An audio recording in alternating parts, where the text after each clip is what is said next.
E olha, hoje a nossa missão é daquelas bem legais. A gente vai tentar entender como se organiza um país gigante, né, que é o nosso Brasil. Bora desvendar juntos os segredos que estão por trás daquele mapa que a gente vê lá na escola? Então, vamos lá. Alguém já parou para pensar nisso de verdade? Como é que se organiza um país que é praticamente um continente como o Brasil? Pensa só numa coisa. Imagina um quarto, mas um quarto gigante, todo bagunçado. Para achar qualquer coisa ali, a primeira coisa a fazer é arrumar, né? Livro para um lado, roupa para o outro. Pois é, com o Brasil, a lógica é mais ou menos essa. E aí que entra essa ideia. Um país, muitas partes.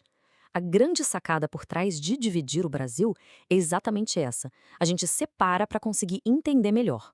Quando a gente pega esse território enorme e quebra em pedaços menores, que a gente chama de regiões, fica muito mais fácil enxergar o que cada pedacinho tem de especial. E olha que legal! Dividir o território ajuda a gente a perceber as diferenças e as semelhanças. Isso quer dizer que regionalizar não é só sair riscando o mapa de qualquer jeito, não. É, na verdade, uma ferramenta super poderosa. É como se a gente pegasse uma lupa, sabe? E olhasse bem de pertinho cada canto do Brasil. E aí, com essa divisão, a gente consegue comparar as áreas, sacar o que elas têm de parecido e o que faz cada uma ser única.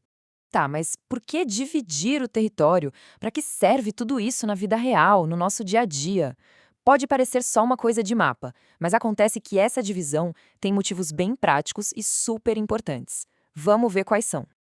Então, o ponto é o seguinte: a organização do território é super importante para várias coisas.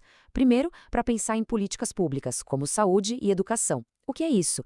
É saber, por exemplo, onde está faltando escola, onde precisa de um hospital novo. Segundo, serve de base para o planejamento. Tipo, onde é que a gente constrói uma estrada nova para ligar duas regiões? E por último, tudo isso ajuda no desenvolvimento do país inteiro, para garantir que nenhuma parte do Brasil fique esquecida, sabe? E que todo mundo possa crescer junto. Beleza. Mas quem organiza o mapa? Quer dizer, quem é que tem essa responsabilidade de desenhar o mapa do Brasil, de definir essas regiões todas? Tem que ter alguém oficial para fazer isso, né? E tem. É o famoso IBGE, Instituto Brasileiro de Geografia e Estatística. Pensa no IBGE como se fosse o grande detetive do Brasil. A missão dele é juntar e organizar informações sobre tudo o que você pode imaginar do nosso país. E é com base em todos esses dados que o IBGE define a regionalização oficial. Agora, uma coisa super interessante, o mapa do Brasil está sempre em transformação. É isso mesmo. Ele nem sempre foi desse jeito que a gente conhece hoje, porque assim como o país muda, o mapa também precisa mudar para refletir tudo isso. E para provar, olha só isso. A gente tem aqui o mapa do Brasil em 1940 e em 1970. Vamos ver as mudanças? Repara bem no mapa de 1940. Tinha uma região ali chamada região Este, tá vendo? Agora, olha para o mapa de 1970. Cadê ela? Sumiu. Pois é, ela não desapareceu do nada, claro. Ela foi reorganizada e os estados que faziam parte dela foram parar um pouco no Sudeste e um pouco no Nordeste.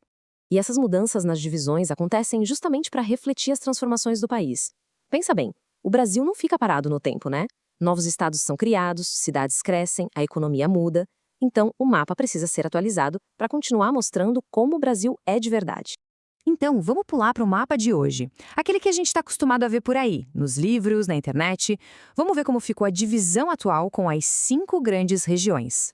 E tá aí, atualmente, o Brasil está organizado nessas 5 grandes regiões: Norte, Nordeste, Centro-Oeste, Sudeste e Sul. Essa é a divisão oficial que o IBGE usa e que a gente aprende para conseguir entender melhor o nosso país. Mas quais são os critérios para agrupar os estados? Por que um estado está no Nordeste e não no Norte, por exemplo? Bom, o IBGE junta os estados que têm coisas em comum. Ele olha os aspectos naturais, tipo o clima, a vegetação, também olha os aspectos sociais e econômicos, ou seja, o que as pessoas fazem, como a economia funciona ali. E claro, tem as divisões administrativas, as fronteiras de cada estado. E para a gente terminar, fica aqui uma provocação. Na prática, quais critérios seriam escolhidos para formar as suas próprias regiões do Brasil? E se a tarefa fosse sua, hein?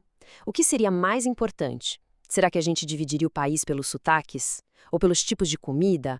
Ou quem sabe pelos biomas, tipo a região da Amazônia, a do Cerrado, a da Mata Atlântica? Olha, não tem uma resposta certa ou errada. O mais importante é sacar que organizar um espaço é, antes de mais nada, uma forma de olhar para ele. E entender isso, isso muda tudo.